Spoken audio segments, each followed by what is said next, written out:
Hello दोस्तों, हमारे channel अमृत coaching centre में आप सभी का स्वागत है। हर रोज़ की तरह आज भी एक नए टॉपिक के साथ और एक नई जानकारी के साथ और एक नए लेसन के साथ आए हैं। और आज का हमारा टॉपिक है class 8 English lesson 1 I wonder का क्वेश्चन और आंसर लेकर आए हैं।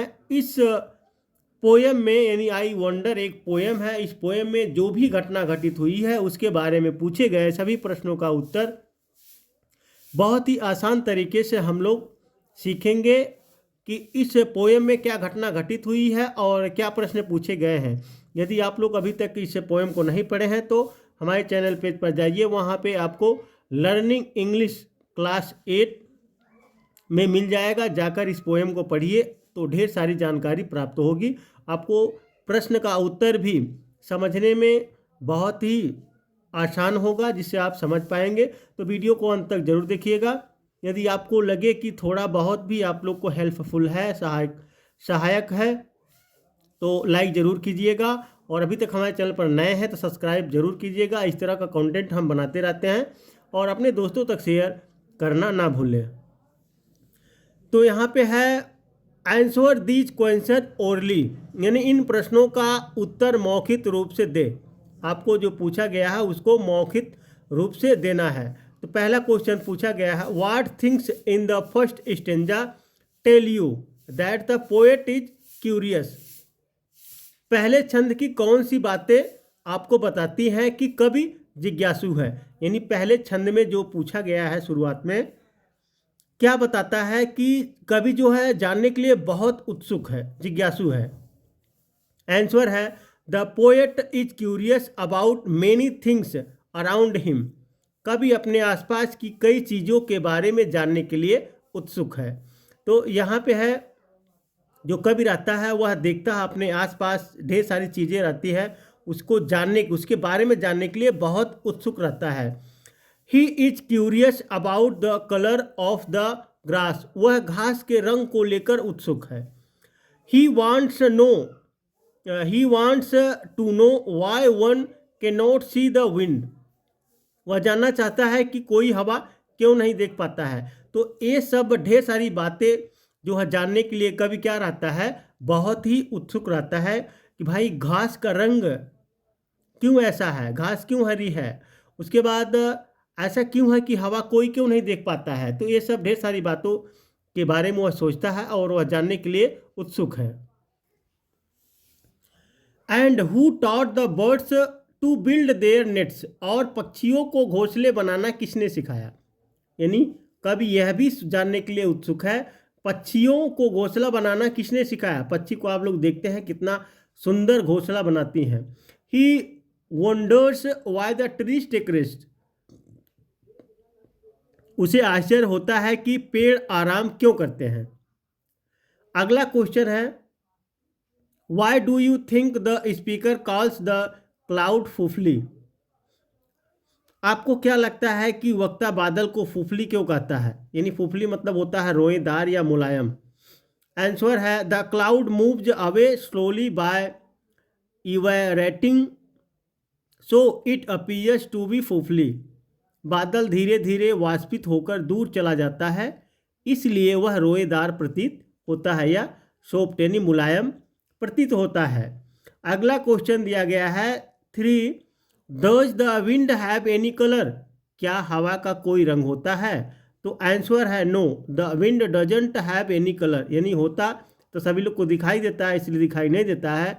तो नहीं, हवा का कोई रंग नहीं होता है। तो इस प्रकार से कवि जो जानना चाहता है तो उसके बारे में यहाँ पे बताया गया है। तो इस तरीके से आप लोग चाहे तो अपने नोटबुक में लिख सकते हैं, चाहे तो इसे बार बार देख सकते हैं, या आपके लिए बहुत ही महत्वपूर्ण है जानकारी होगी, जिससे आपको आगे कोई भी समस्या नहीं होगी पढ़ने में, लिखने में, समझने में। आगे क्वेश्चन नंबर 4 पूछा गया है, do you often ask your father about the thing that you wonder at. क्या आप अक्सर अपने पिता से उन चीज़ों के बारे में पूछते हैं जिन पर आपको आश्चर्य है। यानी अपने पिता से आप लोग पूछते हैं जिनको आप नहीं जानते हैं, जिसको जानने के लिए आप उत्सुक हैं, जिनको देखकर आपको आश्चर्य होता है। तो answer does he answer your question, क्या वह आपके प्रश्नों का उत्तर देते हैं? यानी आप जब अपने पिता से यानी अपने बड़ों से पूछते हैं तो क्या वह अपने आपके उत्तर का जवाब देते हैं? If he doesn't what do you do it satisfy your curiosity, यदि वह नहीं करता है मतलब नहीं करते हैं या वह नहीं जवाब देते हैं तो आप अपनी जिज्ञासा को संतुष्ट करने के लिए क्या करते हैं? मान लीजिए आप अपने पिताजी से पूछ रहे हैं तो वह ये आपको नहीं बताते हैं, तो अपनी जिज्ञासा को संतुष्ट करने के लिए आप क्या करते हैं? तो आंसर है yes I often ask my father about the thing that I wonder at. हाँ, मैं अक्सर अपने पिता से उन चीज़ों के बारे में पूछता हूँ जिन पर मुझे आश्चर्य होता है।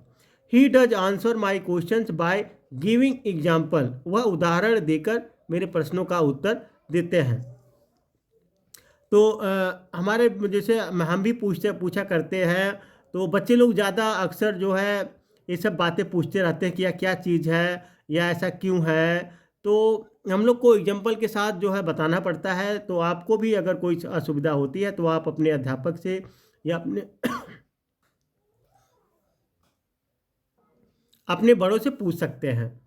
अगला है B, based on your reading of the poem say whether the following sentences are true or false.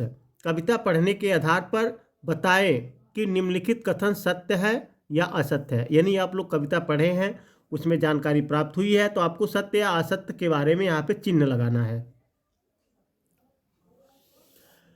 पहला है the shape of moon is fixed, चंद्रमा का आकार निश्चित है। तो यह फॉल्स यानी असत्य है। चंद्रमा का आकार निश्चित नहीं होता है, घटता रहता है, बढ़ता रहता है, कभी पूरा गोल दिखाई देता है, कभी आधा दिखाई देता है। The birds make their own nests, true है, यानी पक्षी अपना घोंसला स्वयं बनाते हैं। तो यह सत्य है, क्योंकि हम लोग नहीं बनाते, वह अपना घोंसला खुद से बनाते हैं। अगला है the rainbow is not always colourful, false, यानी यह झूठ है, गलत है, असत्य है। इंद्रधनुष हमेशा रंगीन नहीं होता है, तो होता है, इंद्रधनुष हमेशा रंगीन होता है। अगला है B2, थिंक एंड राइट, सोचो और लिखो।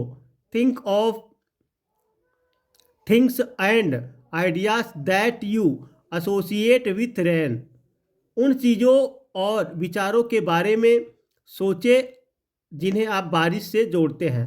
तो यहाँ पे आपको जो दिया गया, यहाँ पे मान लीजिए then fill the blanks bubbles with suitable word, फिर रिक्त बुलबुलों को उपयुक्त शब्दों से भरे। रैन यानी बारिश से जुड़े जो भी चीज़ें होती हैं, आपके वहाँ पे दिया गया है बुलबुला, तो उसमें भरना है। बीच में दिया गया है रन, रन लिखा गया है, और उसके इर्द गिर्द जो है बुलबुला जो है उसमें ये सब भरना है। तो बादल है, क्लाउड भरना है। वेट मतलब बारिश से गीला होता है, बादल से बारिश होती है। स्टॉर्म मतलब तूफान आता है। शावर यानी बौछार होती है, आधी तूफान आता है। तो ये सब आपको उस बुलबुले में भरना है। अगला है B2 का 2, answer each of the following questions in not more than 15 words, निम्नलिखित प्रत्येक प्रश्नों का उत्तर 50 शब्दों से अधिक में न दें। तो इसका पहला है make a list of things that the poet is curious to know about, उन चीज़ों की एक सूची बनाएं जिसके बारे में कवि जानने के लिए उत्सुक है। तो अभी अभी हम बताएं कि कवि जो है क्या क्या जानने के लिए उत्सुक है। तो आंसर है the poet is amazed by many things around him, कवि अपने आसपास की कई चीज़ों से आश्चर्यचकित है। कवि जो है अपने आसपास ढेर सारी चीज़ें देखता है, उसके बारे में जानने के लिए उत्सुक रहता है, और वह चीज़ों को देखकर बहुत आश्चर्यचकित होता है। The poet wants to know why the colour of the grass is green, कवि जानना चाहता है कि घास का रंग हरा क्यों होता है। And why the wind is never seen, और हवा कभी दिखाई क्यों नहीं देती है। ये सब बातें जो है कवि जानना चाहता है। The poet wonders that who taught the birds to build their nest, कवि को आश्चर्य होता है कि पक्षियों को घोंसला बनाना किसने सिखाया। The poet wonders why the missing bit of moon is gone. कवि को आश्चर्य होता है कि चाँद का खोया हुआ टुकड़ा क्यों चला गया है। He also wants to know about the origin of the lights of stars and lighting। वह तारों की रोशनी और प्रकाश की उत्पत्ति के बारे में भी जानना चाहता है। अब देखिए ढेर सारी बातें वह जानना चाहता है कि चिड़ियों को घोंसला बनाना कौन सिखाया है, जो चाँद का टुकड़ा वो कहाँ खो गया है, घास का रंग हरा क्यों होता है, हवा क्यों नहीं दिखाई देती है। He is curious to know that who colours the rainbow and who hangs cloud so high. वह यह जानने को उत्सुक है कि इंद्रधनुष को कौन रखता है और कौन बादल को इतनी ऊंचाई पर लटकाता है। देखिए कवि ये भी जानना चाहता है कि इंद्रधनुष में रंग कौन भरता है और बादलों को इतना ऊंचाई पर कौन लटका देता है। अगला है who do you think is the I in the poem a child और an adult, give reasons for your answer. आपके अनुसार कविता में मैं कौन है या मैं कौन हूँ, एक बच्चा या एक वयस्क, अपने उत्तर के कारण बताइए।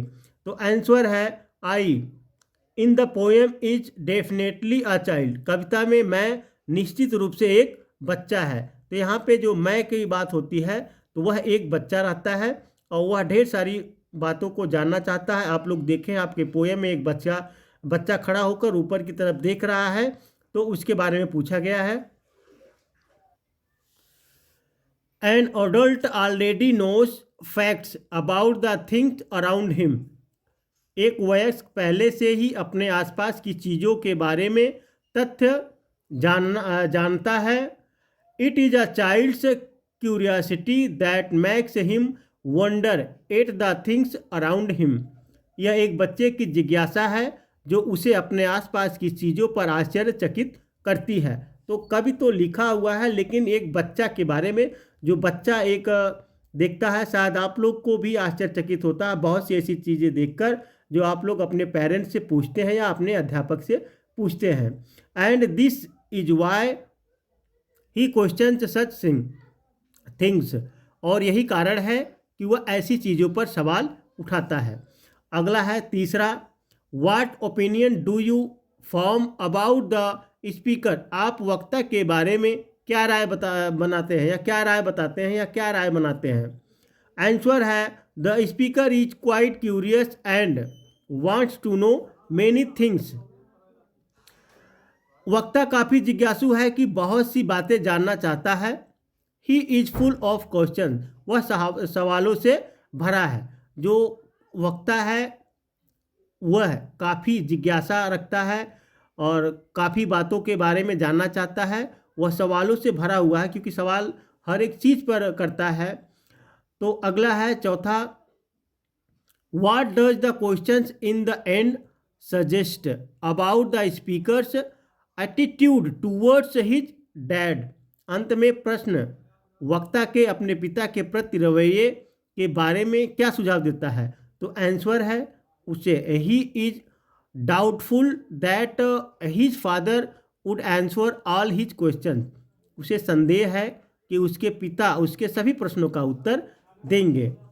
तो आगे दिया गया है फ्रेजल वर्ब्स, वाक्यांश क्रियाएं। What does the phrasal verbs blow out mean in the poem. तो कविता में वाक्यांश क्रिया यानी फ्रेजल वर्ब ब्लो आउट का क्या अर्थ है, जो कविता में दिया गया है ब्लो आउट, तो उसका मतलब क्या है। तो आगे जानते हैं।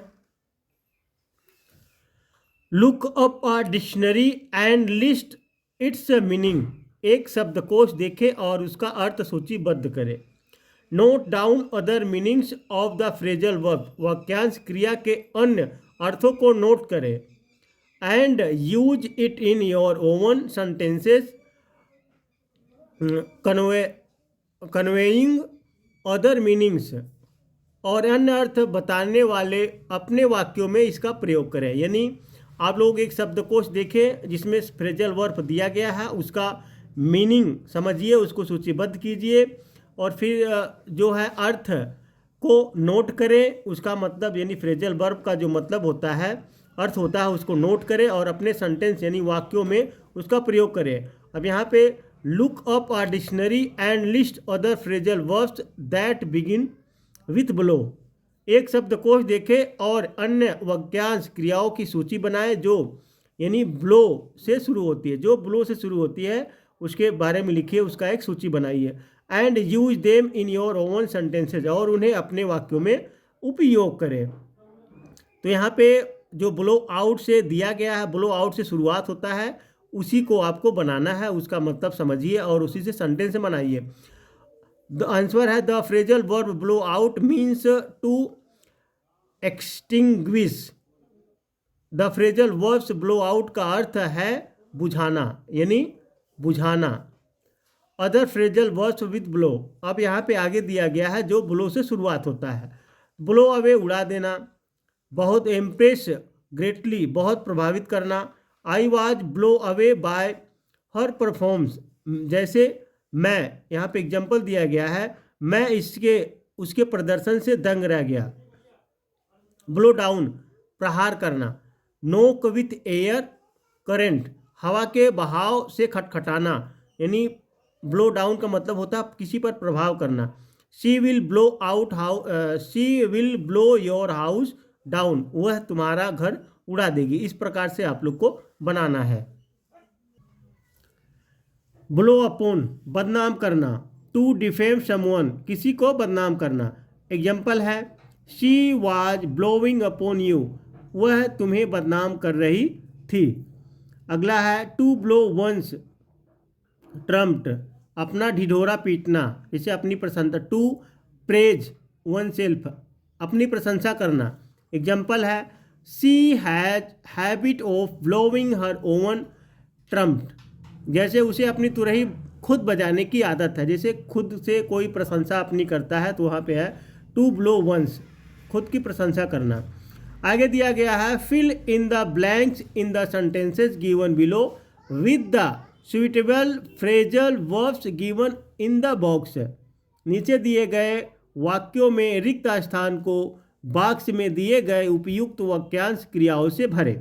जो नीचे दिया गया है आपके बुक में दिया गया होगा, वहाँ पे खाली स्थान है, तो इसको क्या करना है, बॉक्स में जो दिया गया है उसी से आपको भरना है। तो यहाँ पे the government is ready to wipe out polio, polio को खत्म करने के लिए सरकार तैयार है। तो यहाँ पे वाइप आउट भरना है।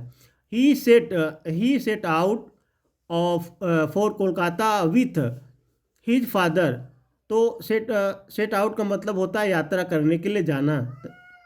वो अपने पिता के साथ कोलकाता के लिए निकले, तो सेट आउट का मतलब होता है यात्रा करना। कॉल आउट का मतलब होता है बुलाना। Call out a doctor to examine the patient, मरीज की जांच के लिए डॉक्टर को बुलाए। अगला है he had to give up, give up का मतलब होता है छोड़ना। He had to give up smoking because he had breathing problems, उन्हें धूम्रपान छोड़ना पड़ा क्योंकि उन्हें सांस लेने में समस्या थी। पुट आउट का मतलब होता है बुझा देना। पुट आउट द लालटेन, लालटेन बुझाओ। तो इस प्रकार से आप लोग को फ्रेजल वर्ब जो रिक्त स्थान है, खाली स्थान है, उसमें इनको भरना। आप चाहे तो पेंसिल से उसमें भर सकते हैं, चाहे तो नोटबुक में लिख सकते हैं, चाहे तो बार बार रिपीट करके वीडियो को देख सकते हैं। आगे है रिदम टाइम, ताल समय। Look at the following pairs of words, निम्नलिखित शब्दों के युग्मों को देखें।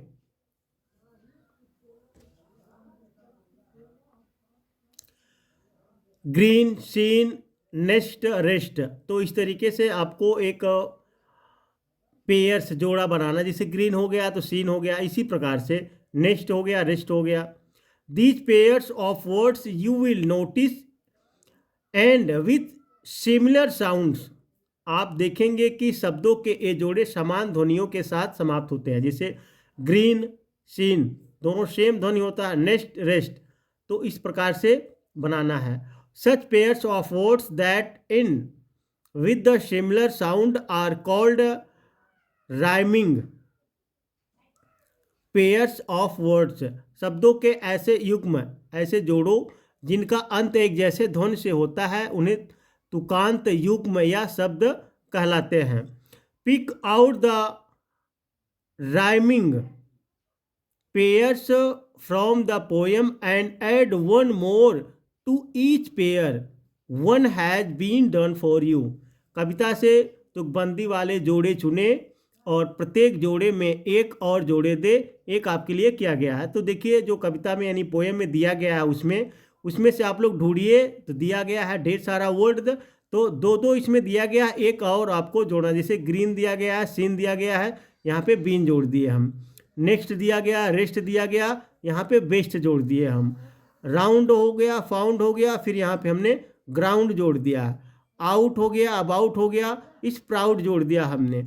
स्काई हाई दोनों दिया गया है, तो यहाँ पे हमने ड्राई दे दिया है। यहाँ पे एक्टिविटी दिया गया, find in the grid words related to weather.